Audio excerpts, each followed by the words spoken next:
नमस्कार बच्चों, YouTube channel पर सरिता शर्मा की हिंदी पाठशाला में आप सभी का स्वागत है। बच्चों, आज हम पढ़ेंगे क्षितिज भाग 1 कक्षा 9वीं प्रेमचंद के फटे जूते, जो कि एक निबंध के रूप में लिखे गए हैं। बच्चों, इस वीडियो में आपको इस पाठ का सार मिलेगा और NCERT के सॉल्यूशन मिलेंगे। ये देखिए बच्चों, आपके सामने एक चित्र है।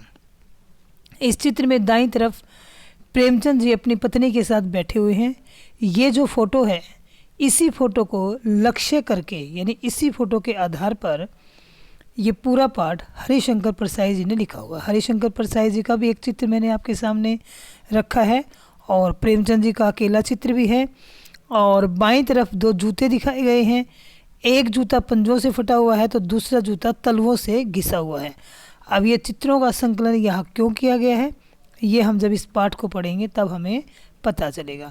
बच्चों, दाईं तरफ जो प्रेमचंद जी का चित्र है उनकी पत्नी के साथ, ये चित्र हरिशंकर परसाई जी ने प्रेमचंद जी की जीवनी लिखने के लिए उनसे मांगा था। यानी जब किसी महापुरुष की जीवनी लिखी जाती है तो उसका फोटो भी उसमें छापा जाता है। हरिशंकर परसाई जी खुद एक बहुत अच्छे लेखक हैं और वो प्रेमचंद जी, जो कि उच्च कोटि के साहित्यकार हैं, उनकी जीवनी लिखना चाहते थे। हरिशंकर परसाई जी प्रेमचंद जी को व्यक्तिगत रूप से जानते हैं कि वो कितने सादगी पूर्ण जीवन व्यतीत करने वाले व्यक्ति थे। जितना उनका जीवन सादा था उतने ही उनके विचार ऊंचे थे और उतने ही उच्च कोटि के वो साहित्यकार थे, उपन्यासकार थे, लेखक थे, कथाकार थे। तो जब उन्होंने उनका ये चित्र मांगा और ये चित्र देखा तो उनकी हरिशंकर परसाई जी की नज़र जो थी वो इस फोटो पर अटक कर रह गई, विशेषकर उनके जूतों पर। चित्र में आप देख रहे हैं प्रेमचंद जी ने जो जूते पहन रखे हैं वो फटे हुए हैं। तो इसी चित्र को आधार बनाकर उन्होंने ये निबंध, ये पाठ लिखा है। तो पढ़ते हैं इसमें। इस पूरे पाठ का जो सार है उसको मैंने बच्चों बिंदु रूप में पॉइंट्स बनाकर आपके सामने प्रस्तुत किया है। इसमें आपका पाठ का सार भी आ जाएगा और NCERT के जो सॉल्यूशन है वो भी आ जाएंगे। आपके पाठ के पीछे जो सबसे पहला प्रश्न है वो यही है कि प्रेमचंद जी का जो शब्द चित्र प्रस्तुत किया गया है उससे व्यक्तित्व की कौन कौन सी विशेषताएं उभर कर आती हैं। तो एक तरह से ये आपका प्रश्न नंबर 1 का उत्तर बन जाएगा। मैंने सिर्फ इसमें आपको पॉइंट्स लिखे हैं, लेकिन आपको इस प्रश्न का उत्तर अनुच्छेद यानी पैराग्राफ बनाकर लिखना है। जैसे प्रेमचंद जी का व्यक्तित्व क्या था, वो बहुत ही सादा जीवन व्यतीत करते थे, ऊंचे विचार रखते थे, स्वाभिमानी थे। उन्होंने जीवन भर सामाजिक कुरीतियों के प्रति जागरूकता उत्पन्न करने की कोशिश की थी। और कैसे की थी? अपनी रचनाओं के माध्यम से। उन्होंने गरीबी व अभाव से भरा हुआ जीवन जिया, लेकिन वो अपनी स्थिति से संतुष्ट थे।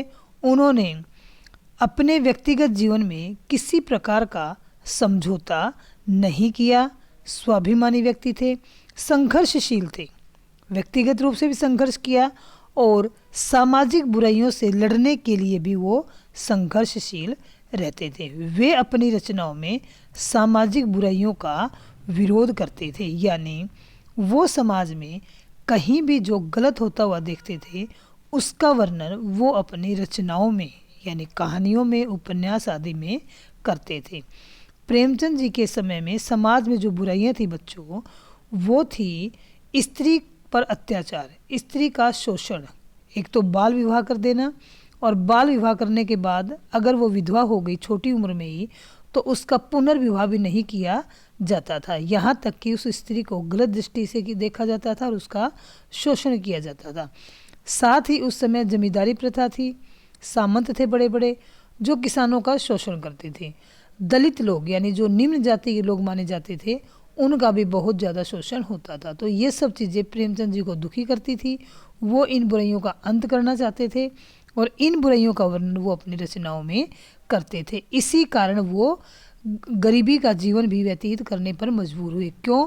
क्योंकि वो अपनी रचनाओं में अमीर लोगों का कोई वर्णन नहीं करते थे। वो अमीर लोगों के अत्याचारों को तो वर्णित करते थे और गरीब लोगों के हक में वो बोलते थे। तो इस प्रकार से उन्हें अनेक प्रकार की समस्याओं का सामना करना पड़ा था। तो बच्चों ये प्रश्न नंबर 1 का उत्तर आप यहीं से बनाकर लिखना, कुछ पुस्तक की सहायता लेना और कुछ इन पॉइंट्स को आप वर्णन करके लिखेंगे, एक पैराग्राफ बनाकर लिखेंगे तो आपको समझ में आ जाएगा। अब बात करते हैं जूतों के वर्णन की। जो मुख्य पाठ तो क्या है, प्रेमचंद जी के फटे जूते, पाठ का नाम ही यही है। आप देख रहे हो सामने एक जूते का चित्र है और उन्होंने जूते का क्या वर्णन किया है कि ये आपके पुस्तक के पहले पेज पर ही है।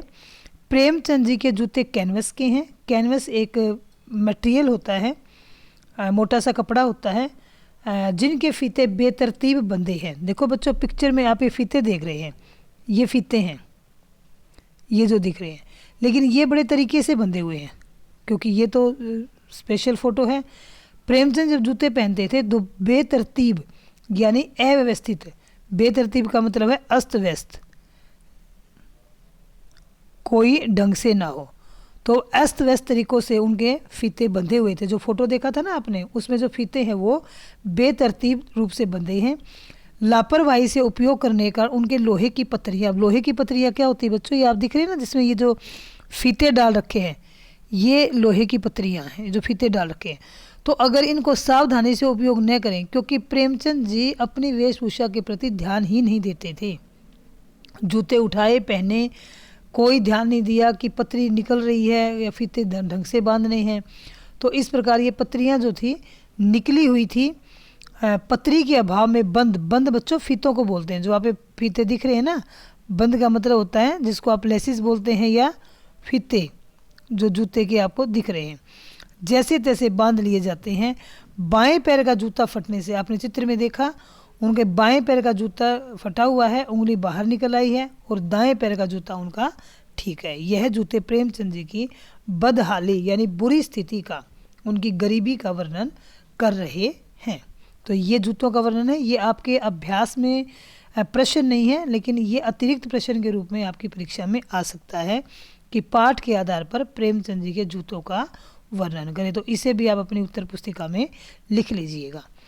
अब देखते हैं प्रेमचंद जी के प्रति लेखक के क्या विचार थे, क्योंकि लेखक जैसा मैंने आपको पहले बताया प्रेमचंद जी को अच्छे से जानते थे कि वो किस विचार के व्यक्ति हैं, उनका कैसा स्वभाव है, कैसा उनका व्यवहार है।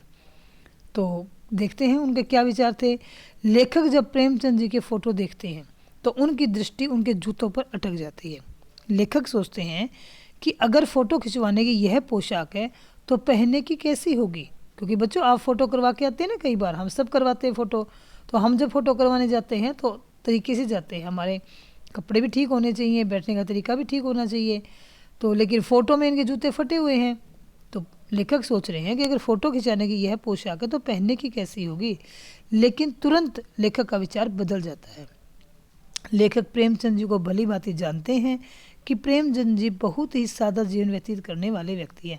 अब यहाँ फिर उनका व्यक्तित्व, या जो आपका पहला प्रश्न था यहाँ से आप लाइनें उठा सकते हैं, ये उनका व्यक्तित्व चल रहा है पूरा कि प्रेमचंद जी बहुत ही सादा जीवन व्यतीत करने वाले व्यक्ति हैं।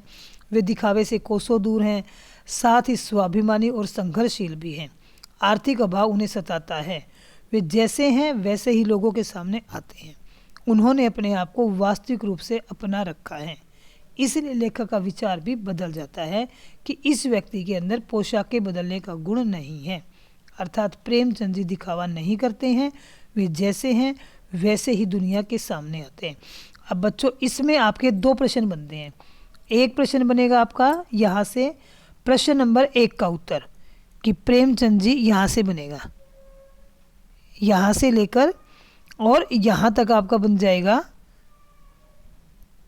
प्रश्न नंबर 1।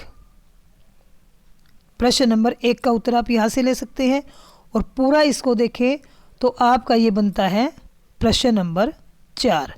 यानी प्रश्न नंबर 1 और प्रश्न नंबर 4 इन दोनों के उत्तर इसमें इसी में मौजूद हैं। तो आप इन प्रश्नों के उत्तर देख लीजिएगा। अब हम देखते हैं फ़ोटो खिंचवाने के नियम। अब लेखक फिर जूतों का वर्णन कर दिया लेखक ने, फिर पोशाकें बदलने का गुण उन्होंने देखा तो उसका वर्णन कर दिया। अब वो फ़ोटो खिंचवाने के नियम, हालांकि फ़ोटो खिंचवाने का कोई ऐसे हम कह नहीं सकते कि जैसे यातायात के नियम होते हैं तो फ़ोटो खिंचवाने का भी कोई नियम होता है, नियम नहीं होता, लेकिन एक परंपरा होती है, एक तरीका होता है कि हम जब फ़ोटो करवाने जाते हैं तो फोटोग्राफर रेडी प्लीज़ ही बोलेगा, फिर स्माइल प्लीज़ ही बोलेगा। तो ऐसी ये बातें इन्होंने इसमें बड़ी खूबसूरती से हमारे सामने प्रस्तुत की हैं कि प्रेमचंद जी के जीवन में तो बताया ही है, साथ ही इन्होंने बातों बातों में फ़ोटो खिंचवाने के बारे में भी पाठकों को बताते हैं कि जब प्रेमचंद जी फ़ोटो देखते हैं उनकी तो कहते हैं पोशाक में तो लेखक कहते हैं कि ऐसी पोशाक में तो मैं बिल्कुल भी फ़ोटो ना खिंचवाऊँ। ये लेखक कह रहे हैं। हालांकि लेखक भी सादा जीवन व्यतीत करते हैं, लेकिन उनकी ये विशेषता है कि उन्होंने पाठकों के साथ ही अपने आप को शामिल किया है। अपनी तुलना प्रेमचंद, हालांकि वो दिखावा पसंद व्यक्ति नहीं है लेखक भी। तो क्या कहते हैं वो कि लेखक जब प्रेमचंद जी की फ़ोटो देखते हैं तो कहते हैं कि ऐसी पोशाक में तो मैं बिल्कुल ही फ़ोटो ना खिंचवाऊँ, चाहे कोई मेरी जीवनी बिना फ़ोटो के ही छाप दे। अब यहाँ से एक प्रश्न बनता है बच्चों, छोटा प्रश्न ही बन सकता है MCQ, कि जीवनी में फ़ोटो का होना ज़रूरी है, नहीं है, हो भी सकता है नहीं भी हो सकता। तो क्या है, जीवनी बिना फ़ोटो के ही छाप दे। लेखक यह भी कहते हैं कि फ़ोटो खिंचवाते समय फ़ोटोग्राफर द्वारा रेडी प्लीज़ भी कहा जाता है, मुस्कुराने के लिए भी कहा जाता है, और फ़ोटो खिंचवाने वाला न चाहते हुए मुस्कुरा देता है, जैसा कि प्रेमचंद जी ने इस फ़ोटो में किया है। साथ ही लेखक यह भी बताते हैं कि लोग अपनी फ़ोटो खिंचवाते समय दूसरों के कपड़े, टाई, जूते आदि भी उधार मांग लेते हैं और अपने बैठने का ढंग, मुख मुद्रा आदि को विशेष ध्यान रखते हैं। हमें सबको पता है, हम सब फ़ोटो करवाते हैं, ये सब बातें हम करते हैं ताकि उनकी फ़ोटो अच्छी हो और फिर वे लोग वास्तविक जीवन में चाहे कैसे भी हों। तो यहाँ पर ये फ़ोटो खिंचवाने का, और हर उसमें जो भी लेखक ने कहा है सभी में उन्होंने उन लोगों पर व्यंग्य किया है जो दिखावा करते हैं, वास्तविक जीवन में कुछ हैं और दिखावा वो ज़्यादा करते हैं, उन पर व्यंग्य किया है। समाज के दिखावटी लोगों पर व्यंग्य किया है। कुछ ऐसे वाक्य आए हैं इस पूरे पाठ में, उन वाक्यों के माध्यम से उन्होंने समाज के दिखावटी लोगों पर व्यंग्य किया है। तो वाक्य वो हम देखते हैं कौन कौन से हैं। गंदे से गंदे आदमी की फ़ोटो भी खुशबू देती है, दिखावा और फैशन पर व्यंग्य किया है इसमें। यानी इस पंक्ति के माध्यम से दिखावे और फैशन पर व्यंग्य किया गया कि वास्तविक जीवन में इंसान कितना ही चरित्रहीन है, कितना ही गंदा है। गंदा मतलब चरित्रहीन, या कितना ही चरित्रहीन है, लेकिन वो फ़ोटो करवाएगा तो फ़ोटो में ऐसा लगेगा कि बहुत ही क्या है, अच्छे से ड्रेस पहन ली, ऊपर से बटन बंद कर लिए, टाई वाई लगा ली, अच्छे से बैठ गए, तो किसको पता ये व्यक्ति वास्तविक जीवन में क्या है। वो तो फ़ोटो ही लगेगी, हाँ फ़ोटो अच्छी है तो व्यक्ति भी अच्छा है। तो यहाँ पर इस पंक्ति के माध्यम से लेखक ने दिखावा और फैशन पर व्यंग्य किया है। तुम पर्दे का महत्व नहीं जानते और हम पर्दे पर कुर्बान हो रहे हैं।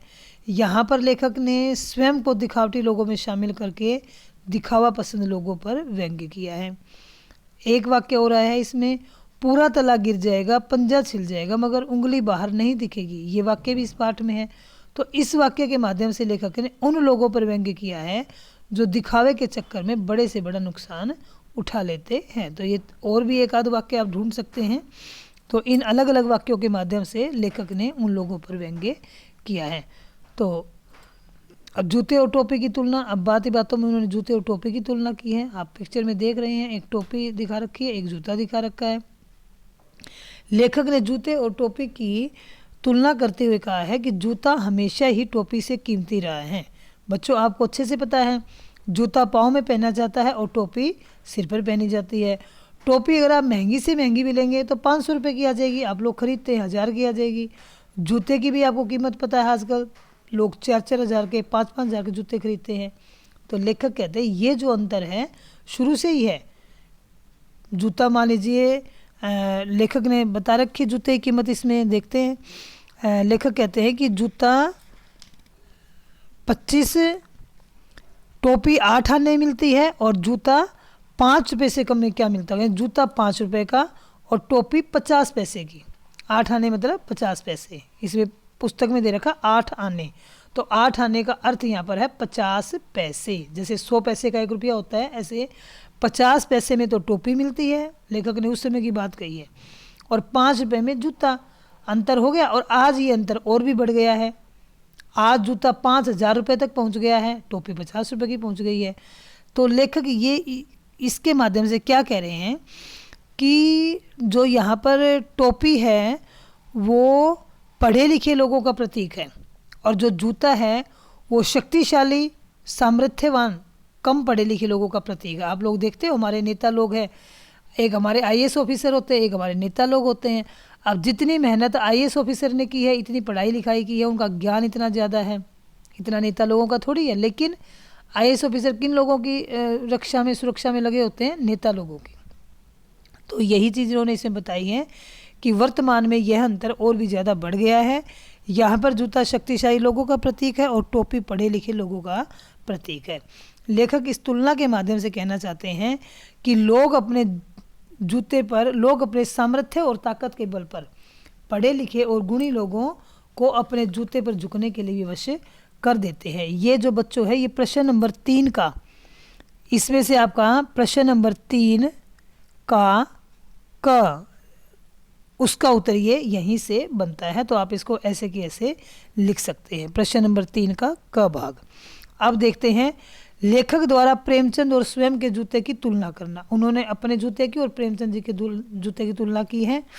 कि अब चित्र में आपको दिखाया था ना, मैंने कहा था कि आगे जाके आपको बताया जाएगा। पहले उसमें चित्र दिखाया गया था, एक जूता उंगली से फटा हुआ था और एक जूते तलवों से घिसा हुआ था। तो आप खुद सोचकर देखिए कि आप अगर दोनों जूते पहनेंगे तो तलवे वाला जूता आपको ज़्यादा नुकसान करेगा या उंगली से फटा हुआ? अब तलवा अगर घिसा हुआ तो जाहिर सी बात, आप चलेंगे तो आपका पैर ज़मीन से रगड़ खाएगा। और अगर आप उंगली से, पंजे से फटा हुआ जूता पहनेंगे तो सिर्फ एक आपको शर्म अनुभव करवाएगा कि हाय मेरा जूता फटा हुआ है, लेकिन आपका पैर क्या रहेगा? सुरक्षित रहेगा। लेकिन अगर जूता नीचे से घिस गया तो आपका पैर क्या है? लहूलुहान हो जाएगा, यानी उसमें घिस घिस कर खून आने शुरू हो जाएंगे। तो यही बात लेखक ने इसमें कही है। उन्होंने अपने आप को पाठकों में सम्मिलित किया है और तुलना की है अपने जूते की और लेखक के जूते की। और इस तुलना के माध्यम से उन्होंने समाज के उन लोगों पर व्यंग्य किया है जो दिखावा करते हैं। वे ऊपरी तौर पर तो सही नज़र आते हैं, लेकिन अंदर ही अंदर वह कोई नुकसान उठा रहे होते हैं। समाज में दिखावा करने के लिए कई बार उन्हें बहुत बड़ा नुकसान उठाना पड़ता है। वे अंदर से खोखले होते हैं। लेकिन प्रेमचंद जी का जूता जो ऊपर से फटा हुआ है, उनके पैर को कोई नुकसान नहीं पहुंच रहा है, वो कोई चीज़ छिपा नहीं रहे हैं। तो प्रेमचंद जी वास्तविकता का जीवन जीते हैं और किसी प्रकार का दिखावा नहीं करते हैं। इसमें से बच्चों आप निकाल सकते हैं प्रश्न नंबर 3 का ख। यहाँ से आप प्रश्न नंबर 3 का जो ख भाग है उसका उत्तर आपका बनेगा। आप थोड़ा सा इसमें बस यहाँ पर जूते की तुलना की है, इसमें बताया गया तुम पर्दे का महत्व नहीं जानते, यानी पर्दा छिपाने का काम करता है। तो यहाँ से आप लिख सकते हैं, इसका उत्तर यहाँ से बन सकता है कि इसके माध्यम से लेखक समाज के उन लोगों पर व्यंग्य करना चाहते हैं जो दिखावा करते हैं। वे ऊपरी तौर पर सही नज़र आते हैं, लेकिन अंदर ही अंदर कोई नुकसान उठा रहे होते हैं, यानी वो छिपाते हैं, अपनी वास्तविकता को छिपाते हैं। और वास्तविकता को छिपाने के लिए वो बड़े से बड़ा नुकसान भी उठा लेते हैं। तो इसी में से आप इस प्रश्न का उत्तर निकालिएगा। अब इस पाठ में बातों ही बातों में लेखक ने प्रेमचंद जी की रचनाओं के बारे में बताया है। एक नाम आया है गोदान। ये प्रेमचंद जी का क्या है? उपन्यास है। मैं आपको बता दूं, ये गोदान जो है उनका उपन्यास है। और जो होरी है ये पात्र है, इस उपन्यास का मुख्य पात्र है। पूस की रात है, ये कहानी है प्रेमचंद जी की लिखी हुई। और जो हल्कू है ये इस कहानी का मुख्य पात्र है।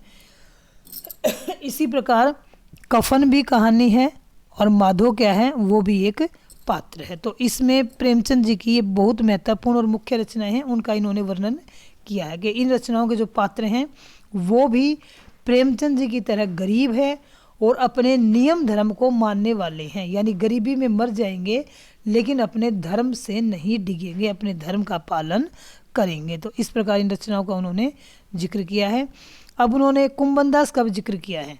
कुंभनदास क्या है? एक भक्त कवि हैं,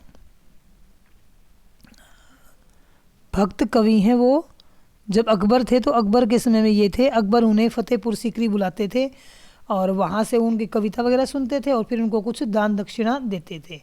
तो उन्होंने जब प्रेमचंद जी के जूते क्यों फटे, तो जूते फटने का कारण बताते उन्होंने कुंभनदास का भी जिक्र किया है कि चक्कर काटने से तो जूता घिसता है, फटता नहीं है। कुंभनदास भी चक्कर काटते थे तो उनका जूता भी घिसा ही होगा। तो यहाँ पर उन्होंने कुछ और बातें भी इन्होंने इनके माध्यम से बताई कि कुछ लोग होते हैं दान देते हैं तो उन लोगों को अपने पास बुलाते हैं, जबकि दान अगर देना होता है, हमें अगर किसी को कुछ देना चाहते हैं तो हमें उनके पास जाना चाहिए, ना कि उनको हमें अपने पास बुलाना चाहिए। तो इसमें देख रखे हैं, आप इसको पढ़िएगा कि क्यों कुंभन दास का उन्होंने जूतों का जिक्र किया है और कुंभन दास जी कौन थे। अब आगे देखते हैं लेखक की विशेषताएं। यहाँ पर इस जो बनता है ये आपका बनेगा प्रश्न नंबर 5 का उत्तर। ये आपका 5वें प्रश्न का उत्तर यहाँ से बनेगा कि लेखक की बहुत सी बातें जो पाठकों को आकर्षित करती हैं, जैसे उन्होंने प्रेमचंद जी के पुराने चित्र के माध्यम से उनकी विशेषताओं से हमें परिचित करवाया। लेखक ने समाज के उन लोगों पर व्यंग्य किया लेकिन स्वयं को भी समाज के लोगों में ही शामिल किया। लेखक को मानव जीवन की अत्यंत गहरी समझ है।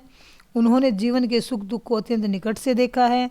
सामाजिक बुराइयों के प्रति भी सजग है और उनकी जो भाषा शैली है वो भी उन्होंने बहुत अच्छे से प्रयोग की है। तो ये उनकी विशेषताएं हैं। अब फटे जूतों का कारण इन्होंने बताया है। मुख्य रूप से जूता क्यों फटेगा? गरीबी के कारण फटेगा, धन का अभाव होगा तो फटेगा, वेशभूषा के प्रति वो लापरवाह है तो इसलिए उन्होंने फटा हुआ जूता पहन रखा है। लेकिन प्रतीकात्मक रूप से जूतों के फटने के उन्होंने कारण बताए हैं कि प्रेमचंद जी बनिए के तगादे से, तगादा होता है तगादा यानी जल्दी। जैसे आप लोगों ने किसी से पैसे उधार लिए तो आप वो जल्दी करेगा, अभी मेरे पैसे दो। तो उसके जल्दी से बचने के लिए वो उसके घर के आगे से ना आकर दूर से आए, मील 2 मील का चक्कर लगाकर, तो इसलिए उनके जूते फट गए। उन्होंने परत दर परत सदियों से जम गई किसी चीज़ पर ठोकर मारकर अपना जूता फाड़ लिया हो। अब किसी चीज़ जो क्या है, ये सामाजिक बुराई है। ये जो किसी चीज़ इन्होंने कहा है ये क्या है? ये सामाजिक बुराई का मतलब है, कोई चीज़ नहीं है, ये सामाजिक बुराई कि उन्होंने बुराई पर ठोकर मारी यानी बुराई का विरोध किया। ठोकर मारना, विरोध करना। बच्चों ध्यान से सुनना, किसी चीज़ पर ठोकर, चीज़ यहाँ पर सामाजिक बुराई और ठोकर मारना उसका विरोध करना। शायद प्रेमचंद जी ने अपने रास्ते में पड़ने वाले टीले पर अपना जूता आजमाया है। यहाँ पर टीला भी क्या है? ये भी आपका सामाजिक बुराई है। ये भी आपका क्या आएगा?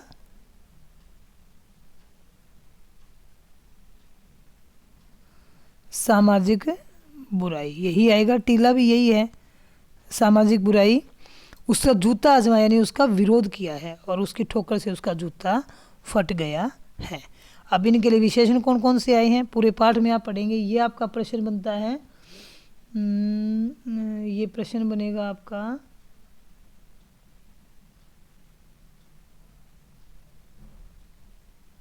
ये रचना और व्यक्ति में है कि जो जो विशेषण प्रयुक्त हुए हैं उनका लिखिए। तो ये युग प्रवर्तक है यानी युग का परिवर्तन करने वाले, साहित्यक पुरखा हैं यानी बहुत अच्छा साहित्य लिखते हैं। और ये इस साहित्यक पुरखे से क्या समझ में आया है कि प्रेमचंद जी हरिशंकर परसाई से बड़े हैं। साहित्यक पुरखे होते हैं हमसे बड़े, तो हरिशंकर परसाई ने प्रेमचंद जी को पुरखा कहा है, तो इसका मतलब प्रेमचंद जी हरिशंकर परसाई से बड़े हैं। ये मैं आपको इसलिए बता रही हूँ कि ये MCQ क्वेश्चन में आ सकता है। महान कथाकार हैं, कहानी लिखते हैं बहुत अच्छी अच्छी। उपन्यास सम्राट हैं, उपन्यास लिखते हैं जिसको इंग्लिश में नोवेल बोलते हैं। और जनता का लेखक क्यों कहा है? क्योंकि इन्होंने अपनी रचनाओं में जनता को महत्वपूर्ण स्थान दिया है, आम लोगों को, यानी आम लोगों से संबंधित इन्होंने रचनाएं लिखी हैं। अमीरों का इन्होंने अमीरी का कोई वर्णन नहीं किया है। अब टीले शब्द का प्रतीकात्मक अर्थ देखिए। टीला उस ऊंची सी जगह को कहते हैं जो रास्ते में आ जाता है। जैसे कई बार कंस्ट्रक्शन का काम चलता है तो मिट्टी पड़ते पड़ते पड़ते वो ऊंची सी जगह बन जाती है, और उस जैसे ब्रेकर होते हैं, आप लोग देख सकते हो, आप सड़क पर जाते हैं तो ब्रेकर्स जो आते हैं वो भी एक तरह से टीला ही है, लेकिन आमतौर पर टीला अपने आप बनता है मिट्टी का। तो यह सामाजिक बुराइयों व कठिनाइयों के लिए प्रयोग किया गया है। प्रेमचंद जी ने समाज में अनेक प्रकार की कठिनाइयाँ देखी, जैसे ऊंच नीच की भावना, जाति पाति, छुआछूत, बाल विवाह, शोषण, बेमेल विवाह, अमीर गरीब की भावना, और ये सब कुरीतियाँ टीले के रूप में खड़ी होकर समाज के विकास के मार्ग को अवरुद्ध करती है यानी रोकती हैं। इनके आगे प्रेमचंद जी कभी नहीं झुके और ना ही उन्होंने रास्ता बदला।